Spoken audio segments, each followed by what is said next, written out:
a sua maneira, da forma que interpretou, do seu ponto de vista, pelo ângulo que eles observaram, eles registraram em seus evangelhos, para que aqui ficasse registrado, para que hoje nós pudéssemos refletir, ler, meditar, compreender, entender que nós não estamos fora dessa palavra, que nenhum de nós estamos isento, ou pelo cargo que exerce, ou pela posição que se posiciona.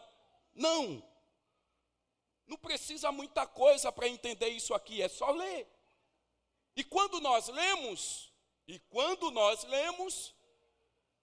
a palavra se dirige diretamente a nós, ao que se lê.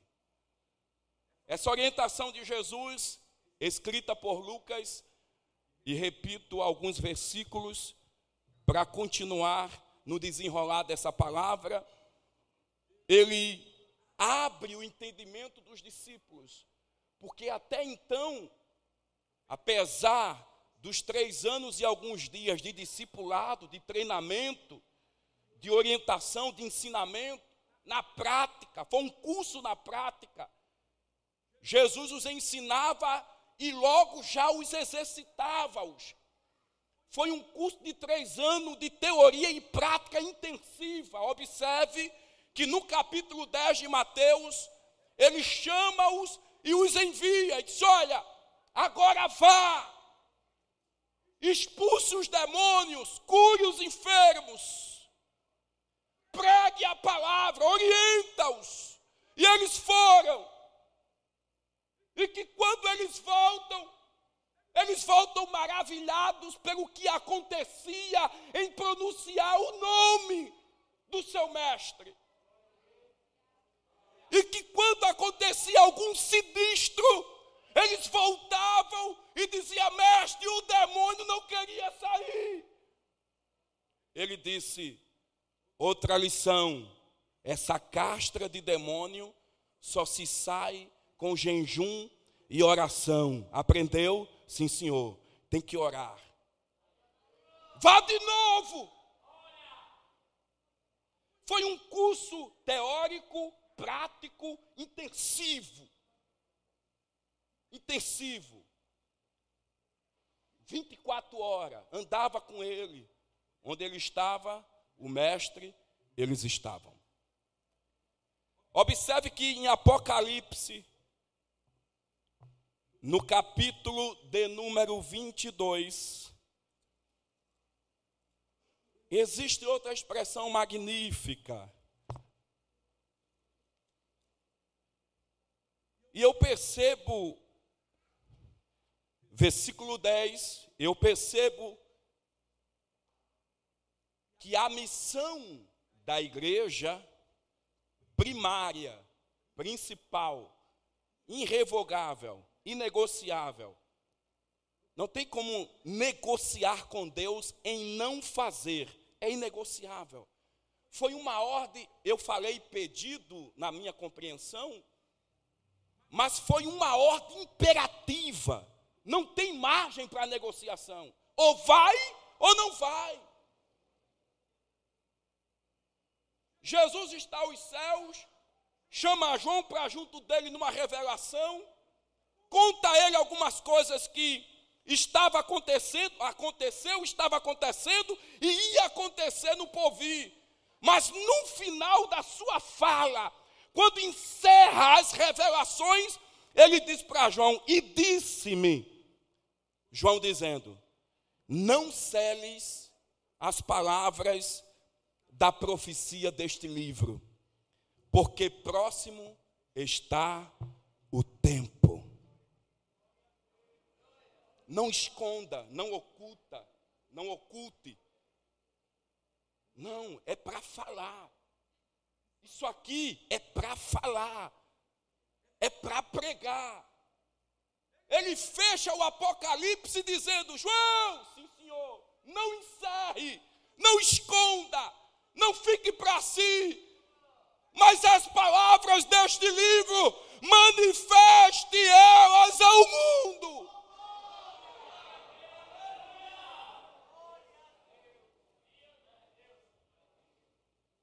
E quando a gente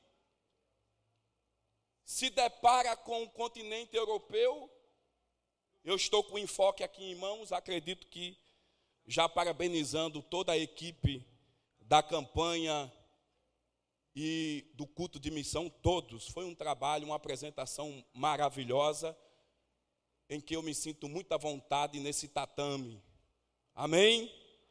Mas a gente observa que o especialista no assunto escreveu um livro, Reverendo Hernandes, acerca do destino da igreja, e ele faz viagens e visita igrejas, lugares, para saber como que está, e daí trazer um diagnóstico, e desse diagnóstico trazer uma advertência. Ele escreve no seu livro concernente à Europa, que é a temática de hoje. Ele disse: a Europa, que foi o berço do protestantismo, aonde aconteceu a reforma do século XVI, aonde floresceu o movimento dos puritanos, dando à história a mais culta e piedosa geração da existência da igreja, aonde aconteceu os movimentos pietistas, o movimento dos moráveis. E esse movimento foi os irmãos moráveis, que eles decidiram, renunciou à vida, renunciou ao casamento, renunciou bens, renunciou tudo. Eles disseram: a gente vai orar 24 horas num revezamento, sem parar, pela obra das missões. E diz a história que foram 100 anos. Ei, não é de 9 às 16 ou uma vigília de 10 às 5h30. Foram 100 anos de 24 horas de oração, um revezando o outro, um revezando o outro, um revezando o outro. Está brincando, irmãos?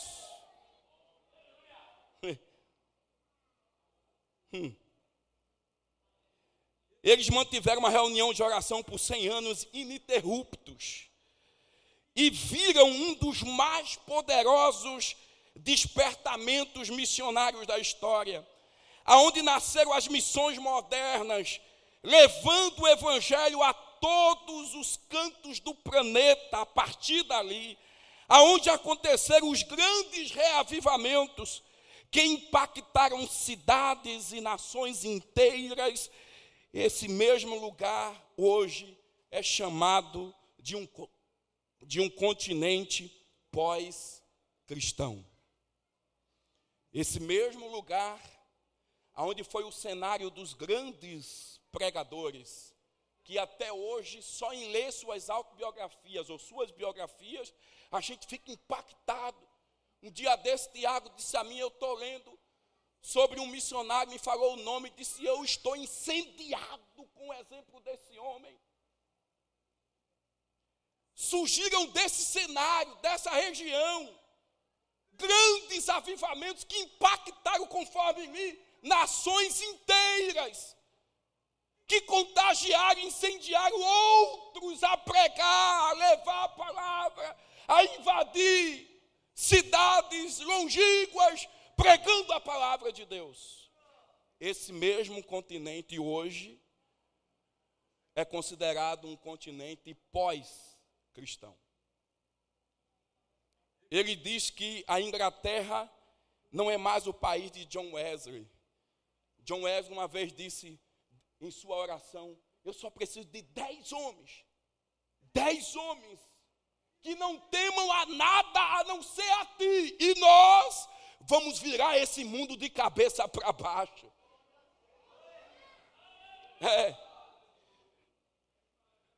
E tantos outros exemplos de homens que emergiram desse cenário, deste ambiente. Ele diz que hoje essas igrejas estão sendo vendidas, esses templos, porque não tem mais crente suficiente para lotar tantos templos que foram erguidos pela expansão e pelo contingente de crentes da época. Hoje, essas igrejas estão sendo transformadas em museus. estão sendo transformadas em boates e bares. Pasme, meus irmãos. Essas igrejas que foram palco de pregações extraordinárias, não tem mais púlpito, não tem mais banco. Existem mesas e lá dentro funcionam bares. Chega a dizer que na Inglaterra menos de 4% frequentam igrejas.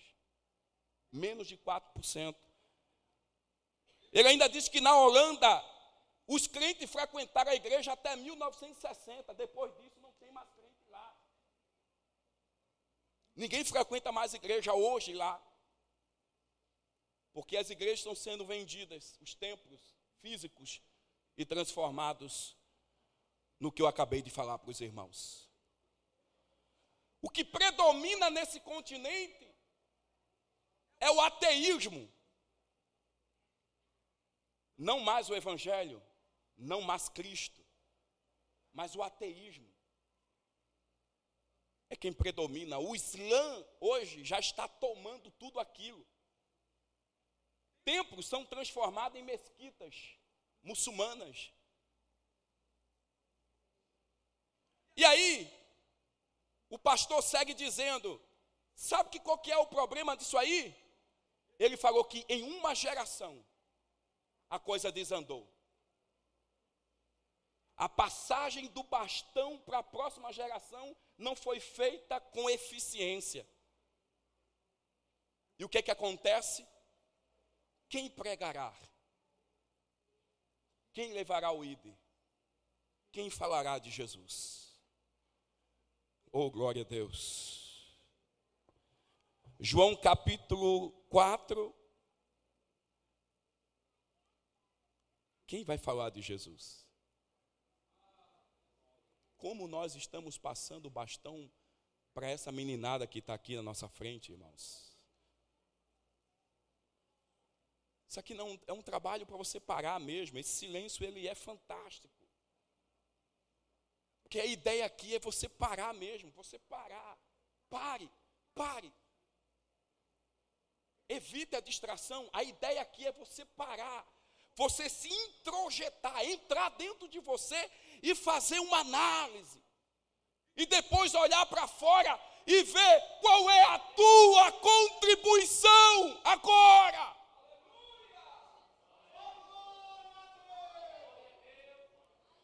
Sabe o que Jesus disse lá atrás? No capítulo 4, que os irmãos conhecem, foi falado aqui. Ele diz assim, capítulo 4, versículo de número, vamos lá, devagarzinho, e vamos terminando. 38. Eu vos enviei a ceifar, onde vós não trabalhastes. Outros trabalharam. E vós entraste no seu trabalho. Eu vos enviei a ceifar aonde vós não trabalhastes. Outros trabalharam. E vós entrastes no seu trabalho. Eu ouvi aqui que para que essa igreja estivesse aqui hoje, lá atrás teve alguém que trabalhou, rapaz.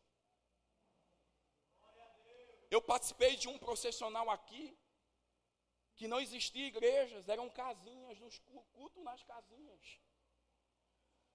E aqueles irmãos oravam pela expansão do evangelho na cidade de Ipojuca. E hoje, nós estamos usufruindo do que eles plantaram lá atrás.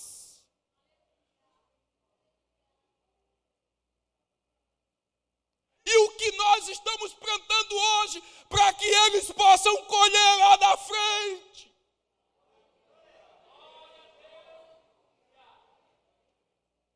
Ontem estávamos ali e Jesus sacudiu o coração de 3 vidas e elas se voltaram para Jesus. E uma delas, segundo Tiago, no início do culto, aquela senhora que ia trabalhar, passou ali, viu o culto, a palavra entrou de alguma forma, ela disse, irmão, eu quero voltar para Jesus, porque hoje eu estava programando tirar a minha vida. Hoje.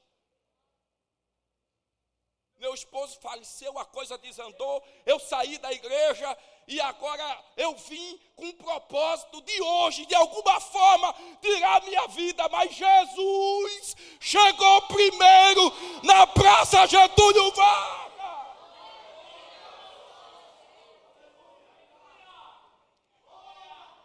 Alguém já plantou e a gente só fez colher, rapaz.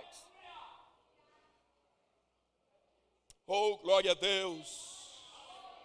O que estamos plantando, irmãos, para eles colherem? A Europa falhou porque uma geração não passaram com eficiência o bastão do Evangelho. Do Evangelho, o bastão. Toma aqui, dá continuidade. Nós estamos plantando hoje o que o irmão João Mariano plantou, irmão Beto Juvino plantou, irmão Pereira plantou, irmão Bezerra plantou, irmã Benedita plantou.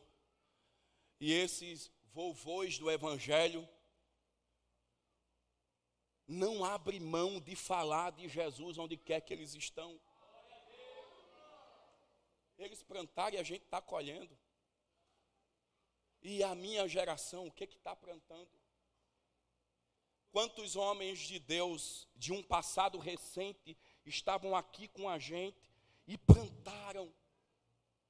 Não puderam ver a colheita desses frutos, porque Deus decidiu levá-lo para si. Eu poderia citar aqui nome de alguns, e vocês poderiam balançar a cabeça positivamente e dizer: plantou, porque eu estou colhendo o que ele plantou, o que ele disse, o que ele ensinou, a sua vida, o seu comportamento, o seu compromisso, a sua santidade, a sua piedade, o seu temor, a sua reverência, o seu cuidado em ensinar, em dizer como que acontece, e você ouvia, e a gente ouvia, e hoje não está aqui. Mas plantou. Como estamos passando o bastão do Evangelho para essa meninada? Irmãos, não é normal perante a Bíblia nós termos 1%, 2%, 8% de uma igreja como essa falando de Jesus na rua. Não é normal. Não é normal. Atos capítulo 17. Vamos partir para a finalização da nossa fala. Não é normal. Atos capítulo 17, versículo de número 6. Porém, não os achando, trouxeram Jason e alguns irmãos à presença dos magistrados da cidade, clamando, gritando: estes que alvoroçaram o mundo, chegaram também aqui. Em outra expressão diz: estes que viraram o mundo de cabeça para baixo, estão aqui agora na nossa cidade. Foram 12 homens. Foram 12 homens que no seu tempo viraram o mundo da época de cabeça para baixo, pregando o Evangelho. Eles não tinham internet, não tinham esse som maravilhoso que estou falando aqui agora, não tinham rede social, não tinham tecnologia, não tinham transporte velozes, confortáveis e rápidos, era a pé ou a cavalo ou a navio, cruzando mares, cruzando rios, cruzando cidades, pregando a palavra de Deus, pregando o Evangelho de Jesus. E onde quer que eles passavam, o rastro do milagre acompanhavam. Jesus salvava, curava, transformava, batizava, fazia do indivíduo uma nova criatura. E quando chegaram em Tessalônica, disseram: esses, a fama deles já vinha longe. São esses que viraram o mundo de cabeça para baixo. Pensávamos que não vinha aqui, pensávamos que não ia chegar aqui, mas Deus os trouxe e os levou lá para dizer a eles que a salvação é só em Jesus de Nazaré. O que estamos plantando, irmãos? Como vamos passar o bastão para eles? Como? Somos mais ou menos 214 milhões de habitantes no Brasil. Segundo o Datafolha, 60% ou 66% são ditos como cristãos. Aproximadamente isso. 64% são católicos, 22% são cristãos. Desses 22%, hoje já está a 30%, isso foi o censo de 2010, mas hoje já estamos aproximadamente aí a 33%, hoje, a 33% de cristãos no Brasil. Dentro desses cristãos, 12 milhões são assembleianos no Brasil. Dá para fazer um estrago terrível nesse Brasil, irmãos? Sim ou não? O que é que nós estamos fazendo? Dizem que em Pojuca nós temos 33% dos ipojucanos, dentre eles 28% são cristãos. Os demais são católicos e não se dizem crentes. Apenas 28% se dizem crente aqui na nossa cidade. Dá para fazer um estrago grande aqui, irmãos. Dá para virar isso aqui de cabeça para baixo. Sim ou não? Tenha firmeza no que está dizendo, sim ou não? O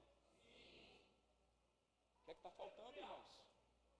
Com esse nosso evangelho, 33% ainda diz que é católico aqui em Pojuca. Os demais não são crentes.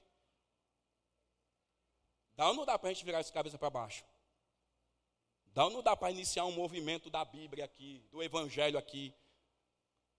E onde essa turma se virar, em qualquer entrada dessa cidade, do centro, vai ter um grupo de crentes dizendo Jesus é o caminho, rapaz.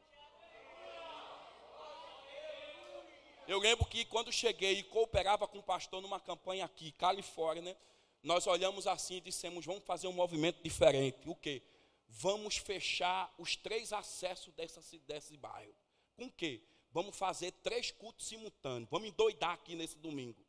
E tem crente, antigamente era rua e vila tudo junto, não tinha rua ainda. Chamou os crentes, juntou estrategicamente, em cada esquina dessa, ali no motel, aqui em cima e ali na vila. Vamos fechar isso aqui e vai ter um culto lá. Porque aqueles que são embriagados e drogados, que circulam por aqui nessa tarde, onde eles entrar aqui para beber aqui dentro, antes de entrar na cidade, eles vão ouvir a palavra que Jesus liberta. Aí uma viatura policial entrou pela Vila dos Taleiros, foi lá pelo motel, subiu por cima para sair de frente da igreja, e ele passou por lá e olhou, e crente pregando, ele saiu, entrou pelo outro lado, e crente pregando, quando passou de frente a nós, e crente pregando, ele olhou assim para nós e disse, está dominado, oh glória! Ele disse, o negócio aqui está dominado.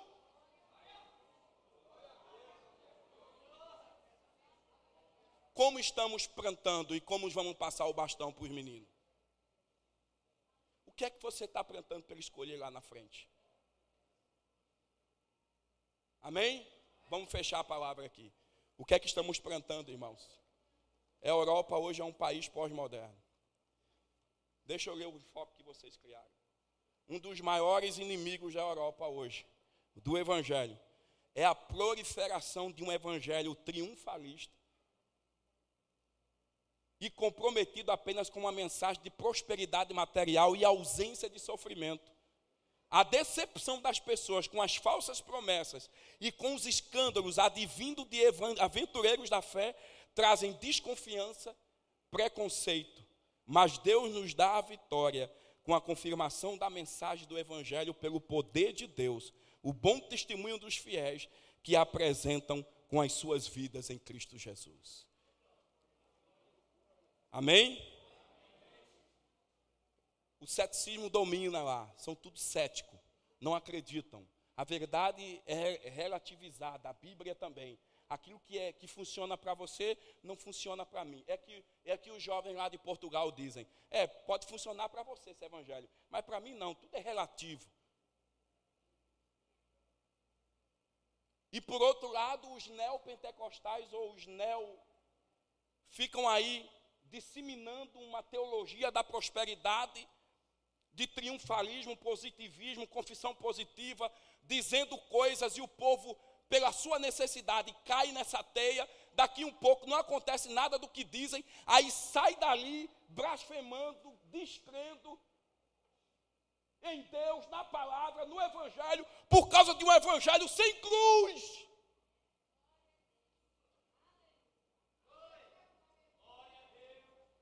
Sem cruz, que não salva, que não transforma, que não liga o homem à eternidade do céu. É um evangelho fofo, sem consistência, que não tem impacto nenhum no mundo das trevas. Hoje foi a abertura de uma lição chamada Sutileza do Diabo, os ataques contra a igreja. E é esse tipo de evangelhozinho que está sendo disseminado aí, mas nós pregamos a Cristo, aquele que salva e aquele que transforma de verdade. Não precisa de muita coisa. Eu fecho aqui, não precisa de muita coisa. Eu, quando adolescente, eu ficava com a boca aberta com um jovem lá da nossa igreja que estudava teologia, mas o cara pregava bem. Ele contava a história de Martim Lutero e entrava na história da igreja, parafraseava com a Bíblia. A gente ficava tudo doido no banco. Aí eu quero falar assim também, eu quero falar assim também, porque há 25 anos atrás, quem fazia Estiadeb era os bambambãs. Não tinha como. Estiadeb na época era tipo a faculdade federal, Universidade Federal hoje, sim, a gente tudo doido. Aí eu disse, eu preciso aprender a falar assim, para pregar o evangelho. Aí uma jovem chegou para mim e disse, Felipe, não, há 2000 anos a mensagem foi a mesma. Jesus salva, cura, batiza com o Espírito Santo, prepara o homem e leva para o céu. Só isso. E vidas sendo transformadas com a simplicidade do evangelho. Não precisa muita coisa, querido. Abre a boca e diz para alguém que Jesus quer ele no seu reino. Depois desse dia, eu me desbandei mesmo no evangelho. E era pregando só tinha igreja no Engenho Tiriri, que o senhor conhece, e Suape Praia, a gente era de Suape Praia, numa casinha ancorada por 4 pau, cai, mas não cai, e a gente lá dentro dando glória, e tínhamos que pegar o caixinho amplificado, botar dentro do ônibus pequenininho, não pagava passagem, ia pela porta da frente para Gaibu, para a Enseada dos Corais, descia lá com mais 2 jovens, botava na casa de um irmão o caixinha, e aí é o quê? Vamos pregar o evangelho.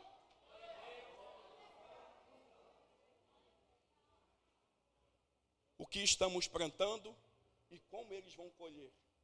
E como estamos passando o bastão para eles. Não ver jovens no campo é preocupante. Não ver a igreja no campo é preocupante. Porque pense no amanhã, para não termos o mesmo destino do continente europeu. Mas aqui, a gente vai se levantar. Aqui a gente vai se levantar. Aqui a gente vai se levantar. E vai invadir esses morros, essas ladeiras, esses becos, essa cidade, essas ruas. E vamos seguir o exemplo dos vovôs do evangelho. Aonde eles chegam, é na fila do banco, no Severino Teles, é na feira. Você não encontra esses homens falando de política, de governo, de A ou de B. Não encontra. Você encontra os vovôs fazendo, sabe o quê? Jesus quer lhe salvar. Jesus lhe ama. Se arrependa. Irmão Dinho disse que estava evangelizando e o irmão Pereirinha acompanhando ele. E ele pregou o evangelho e foi embora. E Pereirinha ficou. Aí ele se preocupa e volta. Quando volta, está Pereirinha dizendo, se arrependa. Se arrependa. os caras com copo de cerveja na mão, com o olho abuticado, olhando para ele, tudo caladinho, sem dizer um pio. E ele disse, se arrependa para ir para o céu. Irmão, a gente sabe que tem que se arrepender. Estamos errados aqui. Mas se arrependa se quiser ir para o céu. Amém? Amém!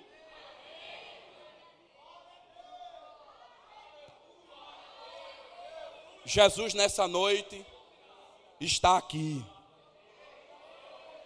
Não se zangue comigo não, se aperrei não, irmão. Não se aperrei comigo não. Porque eu preciso fazer mais. Eu não sei você, mas eu preciso fazer mais. Muito mais. Jesus está voltando. Amém? Tem pessoas aqui que estão nos honrando com a sua presença. Foi apresentado aqui pessoas que ainda não fizeram o seu pacto, assinaram o seu contrato, o seu seguro de vida. Tem pessoas aqui que ainda não estão asseguradas. Não sabe do seu amanhã. A trilha que você está seguindo, você não sabe onde vai dar o certo. Mas hoje, nós estamos aqui para dizer a você, venha para essa trilha. Ei, venha para essa trilha, que nessa trilha aqui vai dar certo o destino seu. Jesus disse, eu sou a trilha, eu sou o caminho, eu sou a verdade e eu sou a vida. Amém? Ninguém vai aos céus, senão por Ele. Quem é que quer seguir essa trilha hoje aqui? Tem alguém para Jesus?